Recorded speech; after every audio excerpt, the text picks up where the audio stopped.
Le dernier quart d'heure de Smart Bourse, chaque soir, c'est le quart d'heure thématique. Et ce soir, nous nous intéressons aux dernières tendances au sein de l'industrie des ETF avec Arnaud Linas, le responsable ETF indiciel et Smart Beta d'Amundi. Bonsoir Arnaud.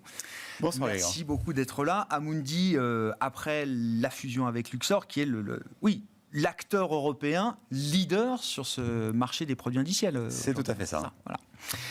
Qu'est-ce qu'on peut dire alors peut-être déjà partons de la dynamique de collecte des flux effectivement que vous avez pu observer au sein de cette industrie ETF, Arnaud. J'ai cru comprendre que les mois d'été, juin, juillet, août, avaient marqué peut-être une rupture par rapport aux tendances qu'on observait précédemment. Écoutez Grégoire, effectivement, une rupture peut-être pas, mais en tout cas une pause. On peut bien le comprendre dans le contexte macroéconomique actuel. On a eu un début d'année en fanfare, avec un mois de janvier record.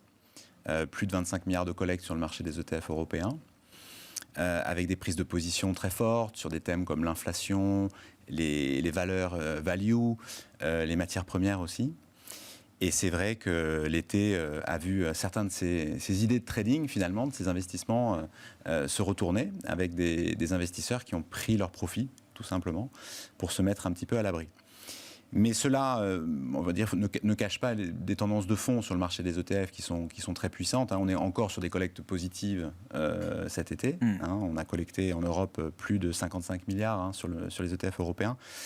Donc c'est très positif. Ça continue à l'être. Mais effectivement, les gérants professionnels, qui sont nos principaux clients, ont fait des opérations cet été afin de réduire le risque. Et on peut bien le comprendre, vu l'actualité récente. Notamment sur les taux. Qu'est-ce qu'on peut dire, justement, si on rentre un petit peu dans le détail, de ces stratégies qui sont moins d'actualité? Où vont les intérêts des investisseurs aujourd'hui? Puisqu'effectivement, on reste au global sur une collecte positive.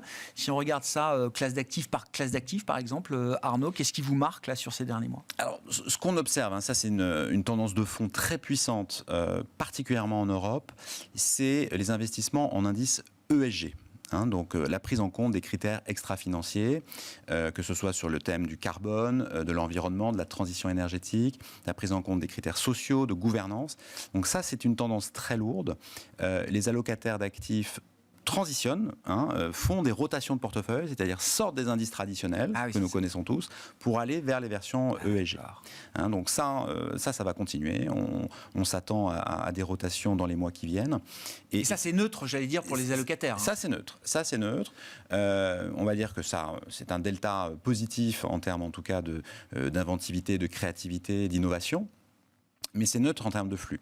Ce qu'on observe aussi, et qui ne s'est pas arrêté, c'est une tendance de fond sur la digitalisation de l'épargne. C'est-à-dire que, effectivement, les flux, notamment des clientèles retail particuliers, que ce soit via des plateformes électroniques, via des banques en ligne, via les solutions offertes par des robo-advisors, ça ne s'est pas arrêté. C'est-à-dire que les clients particuliers continuent à investir régulièrement sur les marchés, même dans ces périodes de baisse, avec des investissements programmés, tous les mois, quelques euros, quelques centaines d'euros, dans des plans d'épargne long terme. Donc là, on est moins sensible à la volatilité des marchés. Pour le moment, ces flux ne se sont pas taris, et on espère que ça va continuer. En tout cas, nos discussions avec nos distributeurs montrent qu'il y a énormément d'intérêt pour des solutions à base d'ETF, donc d'allocation d'actifs à base d'ETF. Et donc ça, on s'attend à ce que ça continue. Et ça, c'est un phénomène vraiment mondial. On l'observe partout, en Asie, en Europe, aux États-Unis. Et ça, c'est intéressant, là, cette partie retail que vous décrivez, Arnaud. Ces programmes d'investissement sont liés à la préparation de la retraite. C'est ce qui guide aujourd'hui ces programmes d'investissement chez les épargnants particuliers?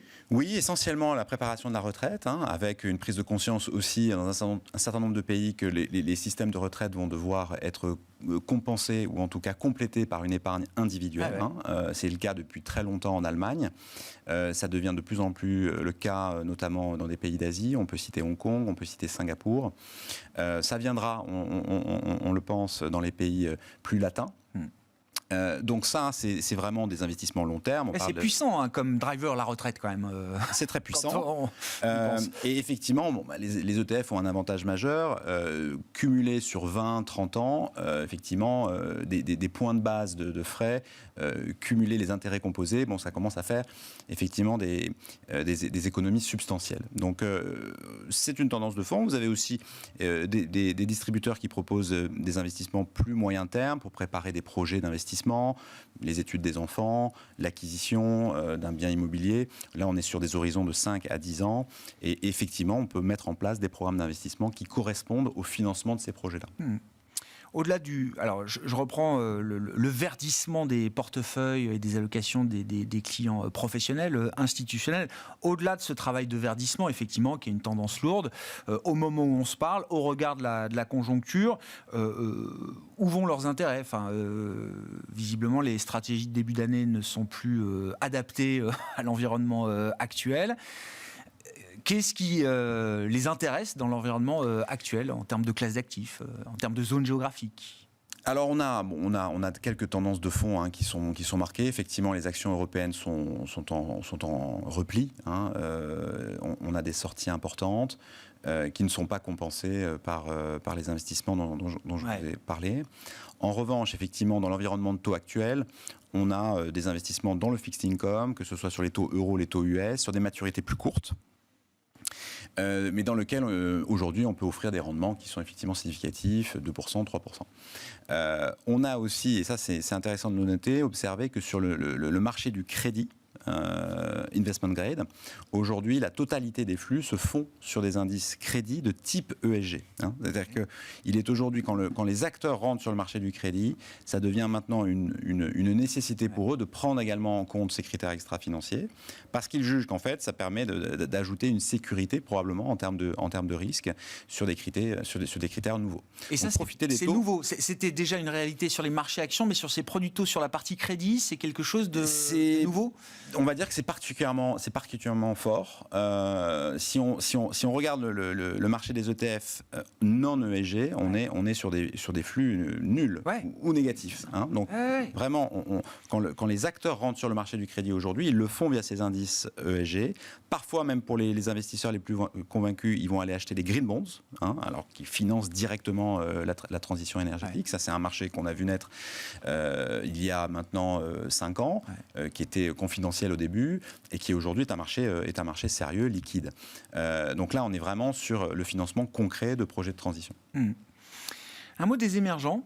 Parce que j'entends, et je fais le point avec des spécialistes comme vous de l'industrie ETF, c'est visiblement quelque chose qui se répète mois après mois. Les émergents continuent de collecter. Les ETF qui permettent de répliquer des performances, actions ou crédits dans les émergents, continuent de collecter, alors que quand on discute avec des économistes, la situation des émergents peut paraître fragile sous certains aspects, à commencer par la situation chinoise. Est-ce que vous confirmez ce flux de collecte et comment on l'explique, Arnaud ?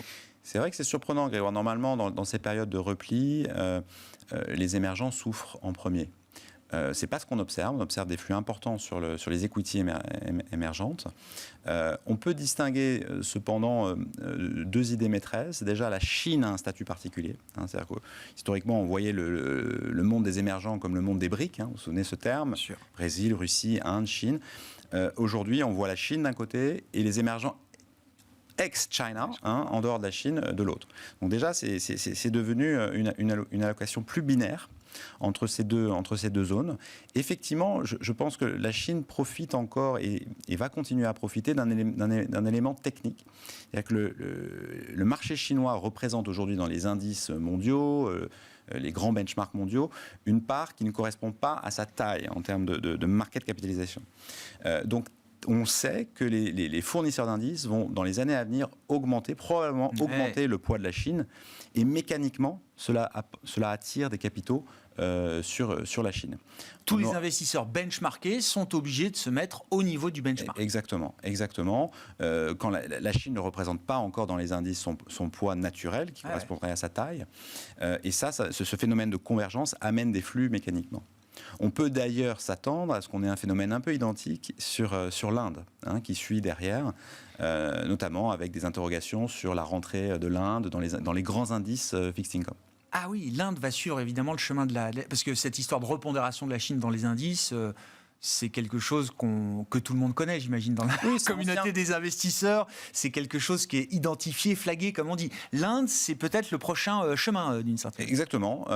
Effectivement, il y a des interrogations dans l'industrie pour faire rentrer l'Inde dans les grands indices obligataires. L'Inde n'est pas présente aujourd'hui. Et ça va amener naturellement des flux. Ensuite, pourquoi on observe des flux sur les marchés émergents? Je pense qu'il y a aussi un effet matière première. Notamment certains de ces pays, on peut penser au Brésil, qui naturellement profitent de la crise énergétique actuelle. Donc là, on peut s'attendre à ce que ce soit, on va dire, plus tactique, plus temporaire. Merci beaucoup Arnaud de nous éclairer sur ces tendances. Alors il y a les tendances de fond lourdes et puis les tendances peut-être plus conjoncturelles aujourd'hui qu'on peut observer à travers l'industrie ETF. Arnaud Linas était avec nous, l'invité de ce dernier quart d'heure de Smart Bourse, responsable ETF indiciel et Smart Beta d'Amundi.